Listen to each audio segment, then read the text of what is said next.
thème du jour, c'est donc le Saint-Esprit à la rescousse. Oui, quelqu'un a dit, oh c'est cool Seigneur, c'est gâté par ici.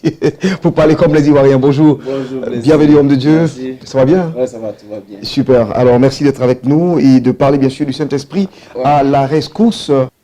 Absolument, absolument, il faut qu'on en parle. Bah nous ouais, sommes dans la période de Pentecôte. Ah oui, et si. nous savons que cette période nous rappelle la venue du Saint-Esprit. Seulement, il faut qu'on rappelle aux frères, il faut qu'on se rappelle aussi en fait que quand le Seigneur Jésus partait, il a dit, je vous enverrai un autre consolateur. Et il n'a pas dit autre chose que ça, un autre consolateur. Souvent, je me suis posé la question de savoir pourquoi il n'a pas dit, je vous enverrai un autre protecteur, un autre gardien, mais un autre consolateur.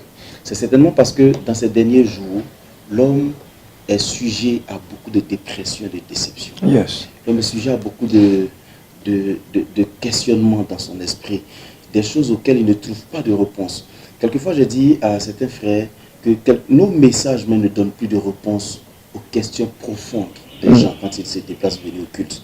Alors il faut qu'on fasse véritablement appel au Saint-Esprit. Parce que prêcher même, ce n'est pas l'exposition d'un art oratoire, d'un savoir intellectuel, mais c'est la réponse de Dieu aux questions des gens quand ils viennent au culte. Et beaucoup de familles repartent avec leurs questions. La question de savoir de comment gérer nos conflits maritaux, comment gérer nos adolescents qui sont en train de dévier, comment gérer telle ou telle chose. Et quelquefois, quand on ne trouve pas de solution, on déverse tout ça sur les œuvres des ténèbres, sur les ceci, sur les cela. Et souvent, on a tellement envie de trouver un bouc émissaire, un coupable à notre échec, qu'on oublie que le Saint-Esprit est venu, non seulement pour nous donner la consolation, mais pour nous montrer la voie. C'est tellement bien dit, c'est tellement bien compris et je pense que ça donne force et pertinence justement à ce message du Seigneur. Il dit je vous enverrai un autre consolateur et justement après cet épisode ou après cette déclaration, on se rend compte que le Saint-Esprit il monte, sinon Jésus-Christ monte et on rentre dans un épisode où on attrape un certain Jean, qu'on décapite, c'est bien cela, ou c'est Jacques? Oui, il y a eu beaucoup d'événements malheureux qui adviennent et on avait l'impression que c'était assez prémonitoire cette parole-là. Oui, absolument. Il faut qu'on comprenne que c'est quand nous avons la consolation dans notre cœur, quand nous avons la paix dans notre cœur. Jean rapporte les paroles de Jésus en disant, je vous laisse la paix, je vous donne ma paix.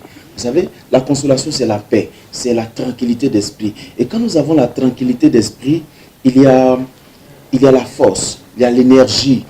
Vous savez que quand quelqu'un est troublé, il n'est pas capable d'agir. Il est dépouillé de ses capacités de réaction quand il est troublé. Mais quand il est en paix, il a la lucidité, il est sobre. Il peut réfléchir, il peut faire de belles actions. Et c'est pour ça que le Saint-Esprit a eu la capacité de se manifester à travers les disciples parce qu'ils avaient eu la consolation. Tant qu'on n'a pas la consolation, c'est difficile. Jérémie dit dans ses lamentations, quand je pense à l'absinthe et au poison, mon cœur est dans la détresse, je n'ai plus confiance en l'Éternel. Mais ce que je veux repasser dans mon cœur, c'est que les bontés de l'Éternel ne sont pas épuisées, ses compassions ne sont pas à leur terme. Mais en fait, ça, il dit ce que je veux repasser, quand il me donne de l'espérance, de l'espoir. Tant que l'homme n'a pas l'espoir, ce sera difficile. Et je voudrais en fait encourager les frères à comprendre que le Saint-Esprit ne vient pas dans notre vie juste pour nous faire tomber, pour nous faire trembler au cours d'un culte, pour nous faire donner une révélation. Vous savez, souvent on donne des révélations, excusez-moi, quelquefois farfelues, qui n'ont aucun sens, mais qui n'apportent pas véritablement la consolation au cœur des gens, qui causent des frayeurs, qui causent des dépressions même en plus. C'était plutôt du genre une prophétie qui dit, oui, il y a tel esprit qui vous fatigue dans votre famille, tout, et qui dit finalement, mais je suis en train de voir Dieu vous emmener dans une restauration autre, dans un état, je vais dire, voilà, pour sortir de cette situation. Mais souvent de fois, on reste justement sur un tableau assez sombre, et là, nous, on commence à avoir peur. Oui, quelquefois, on dépeint un tableau, et on ne donne jamais de solution. On ne donne pas de porte de sortie. Je vois un esprit, je vois l'eau qui est en train de te fatiguer, et puis on donne le nom de ton village dans lequel se trouve l'eau et le nom de l'eau. Après, on fait quoi? Qu'est-ce qu'on fait? Après, on ne fait rien. Et l'homme, il est troublé, il n'a pas de consolation. Et en fait, il faut qu'on insiste dessus. Tant qu'on n'a pas la paix dans notre cœur, il n'y a pas d'espérance. Tant qu'il n'y a pas d'espérance, il n'y a pas de capacité de réaction. Et s'il n'y a pas de capacité de réaction, il n'y a pas de résultat. C'est clair. Et le Seigneur est venu pour nous donner des résultats à atteindre. Je disais à des jeunes la dernière fois que nous devons appeler le Saint-Esprit pour qu'il nous révèle le talent. Parce que la première réponse de Dieu au travail de l'homme, c'est le talent qu'il lui donne. Ensuite, il accompagne par cette énergie qu'on appelle la passion. Yes. Tu découvres un talent et il te donne d'être passionné. Parce que les deux remèdes à la fatigue, il y a le sommeil, on se couche, on dort pour se reposer, mais il y a la passion.